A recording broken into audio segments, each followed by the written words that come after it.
నాకున్న నెట్వర్క్ ద్వారా నేను అందరితో మాట్లాడారే ఏ యూనివర్సిటీకి అప్లై చేస్తే బాగుంటుంది, నాకు వచ్చిన మార్కులు ఇది, నాకు ఎక్కడ అవకాశాలు వస్తాయి. చాలా మంది మెంటర్స్ ఉన్నారు. ఇప్పుడు నారాయణ గారు నాకు టీచర్ ఇంటర్లో, నారాయణ సార్. ప్రొఫెసర్ రాజిరెడ్డి గారు నా మెంటర్ కార్మికమల్లిలో. వాళ్ళందరూ నాకు మెంటరింగ్ చేశారు కనుకనే నేను ఈరోజు ఈ స్థాయిలో ఉన్నా. అలా చంద్రబాబు నాయుడు గారు ఏంటి P4 విధానంలో మెంటరింగ్ చేయమని కోరుతున్నారు. దానికి ఆయన ఎందుకు కంగారు పెడుతున్నారు? ఆయన కూడా మెంటర్ చేయమనండి. అరే సొంత చెల్లికి తల్లికి మెంటర్ చేయలేనోడు ఊకే మాకెందుకు లెక్చర్లు పీకుతాడు? ఇప్పుడు ప్రిజనరీ ఏంటంటే ఎప్పుడు జైలు వైపు చూస్తాడు స్వామి. ఆయన చూపు ఎప్పుడు జైలు వైపు ఉంటుంది. ఆయన చేసిన తప్పులకి జైలు వైపు చూస్తాడు. అందుకే ఈరోజు చూస్తే ఆయన తిరగలేకపోతున్నాడు ధైర్యంగా. అది ఈ రోజున్న పరిస్థితి ఆంధ్ర రాష్ట్రం.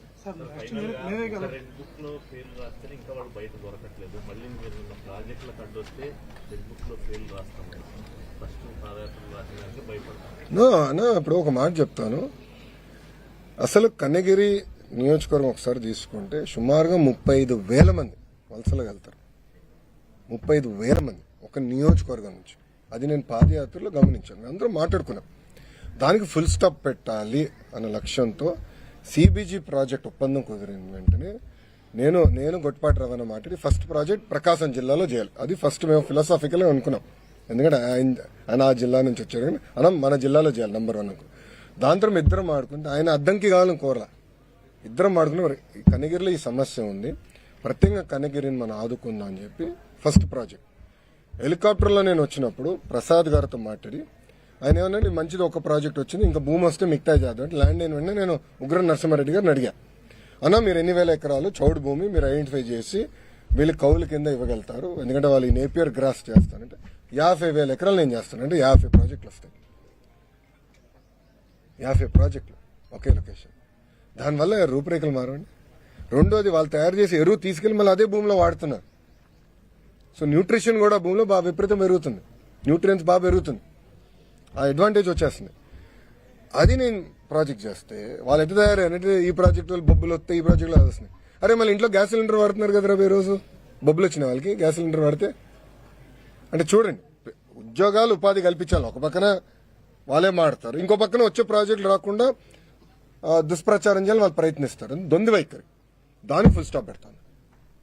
సో మీరు ఇట్లా కానీ దుష్ప్రచారం చేసి ప్రాజెక్టులు అడ్డుపడితే నేను వదిలిపెట్టినాను. పాప ఒకటి గుండెపోటు వచ్చి ఇంకోటి చేయరు కొట్టుకున్నాడు కదా రెడ్ బుక్ దెబ్బకి. అవుతాయి ఇవన్నీ. నెక్స్ట్ మేమే గెలవబోతున్నాం అని చెప్పి పెట్టుబడిదారులను కన్ఫ్యూజ్ చేయడానికి వాళ్ళ ప్రయత్నం, మేమే గెలవబోతున్నాం అని చెప్తున్నారు. లేదా ఓటర్లను కన్ఫ్యూజ్ చేయడానికి వాళ్ళు కన్ఫ్యూజ్ అయ్యారు. వాళ్ళకి ఇంకా రియాలిటీకి దూరంగా ఉన్నారు. అరే సొంత కార్యకర్తలనే కలవాడండి, వాళ్ళు నాకు లెక్చర్లు బిక్కెట్లారు. వాళ్ళ సొంత కార్యకర్తలు కలిసడానికి టైం లేదండి. అధికారంలో ఉన్నప్పుడు టైం ఉండదు, ప్రతిపక్షంలో ఉన్నప్పుడు ఆయన బిజీ. ఆయన ఎప్పుడు ఆయన సొంత కార్యకర్తలను కలవాడు సార్. ఆయన సొంత నియోజకవర్గం వెళ్తేనే సరే కలవాడు ఆయన. ఇంకా ఆయన మాట్లాడడానికి ఏముంది? ఎక్కడ చేశాడండి? ఎన్నిసార్లు చేశాడండి? మళ్ళా అదే మొదలు పెట్టారని మీరు ఎట్లా అట్లా ఇస్తారు బ్లాంకెట్ స్టేట్మెంట్? ఎన్ని రోజులు చేశాడు? ఓపిక ఎక్కడుంది ఆయన కూర్చుని అందరూ కనుక్కొని సమస్యలు పరిష్కరించడానికి? నిజంగానే అంత ఓపిక ఉంటే ఎందుకు ఇక్కడ మంగళగిరి నియోజకవర్గంలో ఆయన సమస్య పరిష్కరించలా? 5 సంవత్సరాలు ముఖ్యమంత్రిగా ఉన్నారు కదా, ఎందుకు చేయలేదు ఆయన? ఆయన ఇంటి కోసం పేదలు తీశాడు. ఆ రోడ్ విస్తరణ పెద్ద రోడ్ వేసుకున్నాక పేదల్లో ఇల్లు అంతా కొట్టేశాడు కదా, నైట్ కొట్టేశాడు.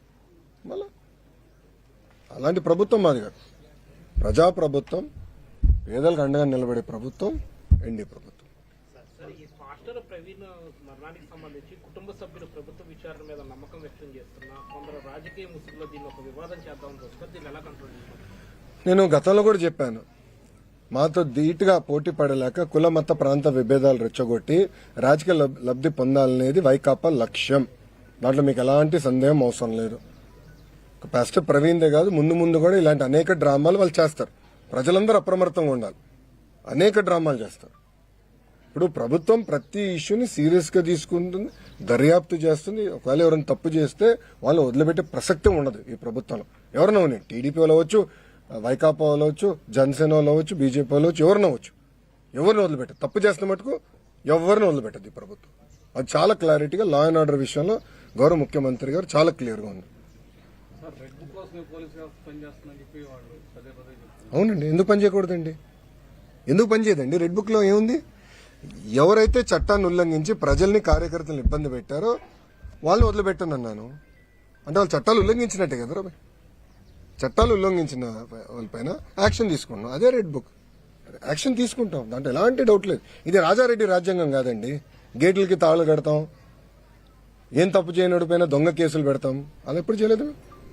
ఈరోజు జగన్మోహన్ రెడ్డి గారు ఫ్రీగా తిరగట్లేదు. Z+ సెక్యూరిటీ ఉందండి. అరే పవన్ అన్న కన్నా ఎక్కువ సెక్యూరిటీ ఉంది ఆయనకి. భలే ఉన్నారు. పవన్ అన్న కన్నా ఎక్కువ సెక్యూరిటీ ఆయనకు ఉంది. పవన్ అన్న classification Z category, Jaganmohan Reddy గారికి Z+. ప్రభుత్వమే బుల్లెట్ ప్రూఫ్ వాహనం ఇచ్చి, ఆయన ఆంధ్ర రాష్ట్రం ఎక్కడ తిరిగినా ప్రభుత్వమే బుల్లెట్ ప్రూఫ్ వాహనం ఇచ్చి అది వెళ్ళిస్తుంది. ఏనాడు ఆయన గేటుకి మేము తాడు కట్టలేదే, ఏనాడు ఆయన చేయాల్సిన కార్యక్రమాలకు మేము అడ్డుపడలేదే, పర్మిషన్ ఇవ్వడం మేము పోలేదే. ప్రభుత్వం చాలా క్లియర్. ప్రజాస్వామ్యంలో ఆయన చెప్పాల్సిన ఉంటే చెప్పుకోనండి, దాన్ని ఎట్లా తిప్పుకొట్టాలో మాకు తెలుసు.